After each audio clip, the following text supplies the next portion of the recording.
For a limited time only, pick up the Zombie Chronicles inspired poster pack. A link is down below. Treyarch has sometimes struggled with creating a satisfying ending to their zombie seasons. If we look back at the past 10 years of zombies, you'll see in World at War there was no ending. Now this was of course forgivable because this was the start of a brand new story. Treyarch was in the business of creating mysteries for us to explore, and also the expectations were pretty low. We had no idea what we were getting into. Come Black Ops 1, the ending to their season was, I would say, mind-blowing at the time. I mean, after all, Richtofen had completed his grand scheme. He had taken control of the pyramid. We had seen Samantha for the first time, and then we blow up the Earth. I mean, nobody saw that coming. It was crazy. We launch the rockets, and they go towards the Earth and destroy everything. You go to Area 51, it's in shambles. Nobody saw that coming. Over time, though, I don't think this ending aged very well. I mean, Rad Austin 27 has been very vocal about how much he hates the ending to Black Ops 1, and it also wrote us into a corner. It left us with the transit story, and many people don't really like what happened with Victus in Black Ops 2, and also they completely neglected the characters on the moon in Black Ops 2 and for much of Black Ops 3. So we had this ending that kind of divided the community. Some people love it because it was so radical and outrageous and unexpected, where others are like, from a story perspective, it kind of blew.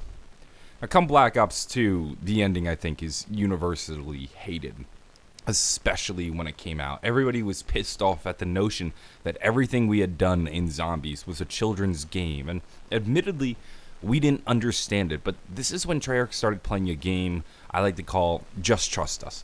Just wait. Just wait, you'll understand this 3 years down the line. The Origins ending gave us way more questions than answers.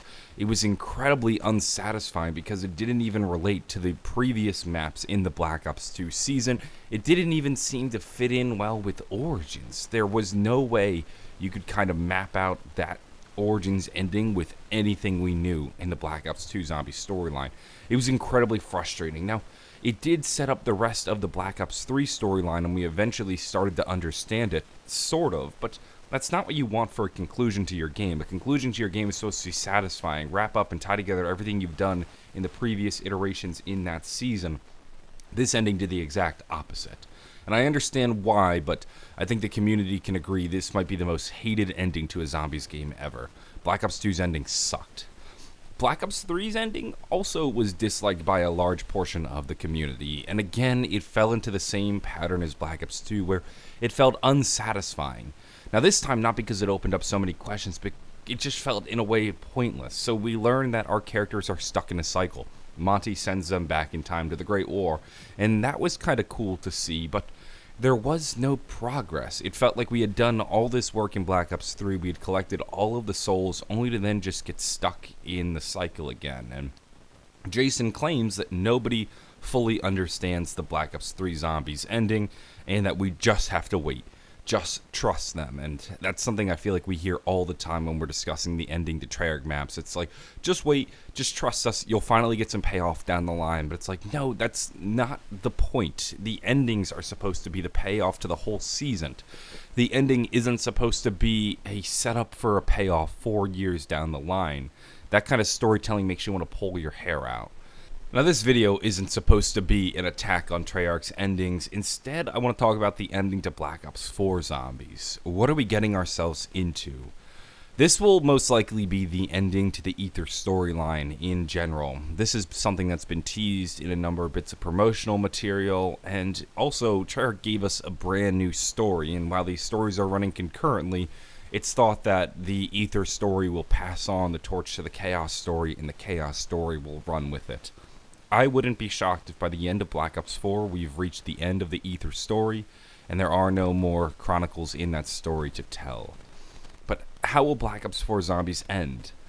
Truthfully, I have no idea. I mean, obviously we need to do something with the children, we need to make them safe, we need to purify the universe from the Apothicons, we need to set things right. And Treyarch is in a tricky situation right now where how do you go about setting things right in a way that makes the community happy? They're not going to have time to create a payoff 3 years down the line. They need to create a payoff now. And Quite frankly, is any ending good enough for this community? This community gets fickle. Just look at all the hate that's being spewed towards Treyarch for what is mostly a pretty good game. And it could very well be possible that no matter what Treyarch does, no matter how good the ending is, it will not be enough to satisfy the community. They're damned no matter what. I have an idea, though, for an ending to the zombie storyline, the Eather storyline, that I like a lot, and I wanted to share with you guys. We know, of course, that Dr. Monty will be the story's final antagonist. This was set up in the Blood of the Dead ending when post-revelation says, we're going to war with Dr. Monty. And we'll also set up some sort of grand battle against Dr. Monty, I'd imagine. A great war. And hopefully this will not be as basic as the Revelations ending. And this begs the question of, we're going to go to war with Monty. How do you go about going to war with a being so powerful? I mean, Monty has some of the most magnificent power in the storyline. I mean, he claimed to have invented free will, after all. He can bend his will upon the universe. How do you defeat somebody like that? Well, I suggest that you defeat Dr. Monty the same way he defeated us, with cycles. Dr. Monty realized we had a trick up our sleeves at the end of the Revelations ending, and what did he do? Sure, he could have wiped us from existence, but instead he gave us a fate far worse. He trapped us in a cycle forever.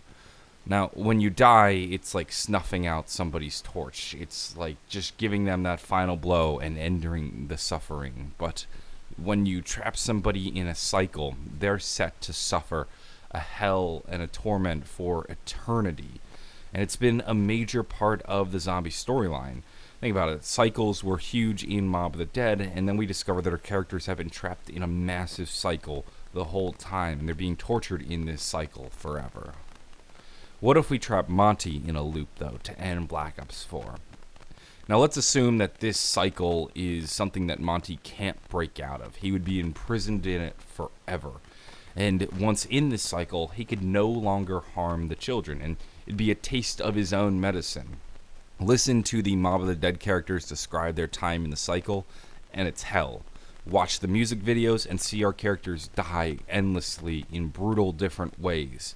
It's again hell. Monty has trapped our characters in a hell, and I think it's time he gets a taste of his own medicine and we trap him in a hell of our own by creating a cycle. Admittedly, I don't know how this will be done. I mean, Monty's an incredibly powerful character, and our characters aren't so powerful. So how do they go about trapping him in the story? I don't know. All I'm giving Treyarch right now is the what I think should happen. I don't know how it's going to happen. That's Jason Blundell's job and Craig Houston. To me, though, this is how I want Dr. Monty to be defeated. It's satisfying. It harkens back to the ending of Black Ops 3. It gives Monty a taste of his own medicine, and it sets our characters up in a position where once they trap Monty in the cycle, he's no longer able to harm the children, and we can go about setting the universe right and making sure the children stay pure. That's what I want. I'm curious, though, what do you guys want to see in the Black Ops 4 Zombies ending? I know this is probably going to have a million different ideas from a million different people because, again, this ending could be done in several different ways, and I don't think it's possible to please everybody. But I'd like to know what you guys think would be the best way to end Black Ops 4 Zombies. That's going to wrap things up for this video. If you enjoyed it, give it a like, maybe subscribe for more. I'm always covering the zombie storyline, so if you enjoyed this video, I'm sure you'll enjoy the next one. Have a wonderful day, and bye.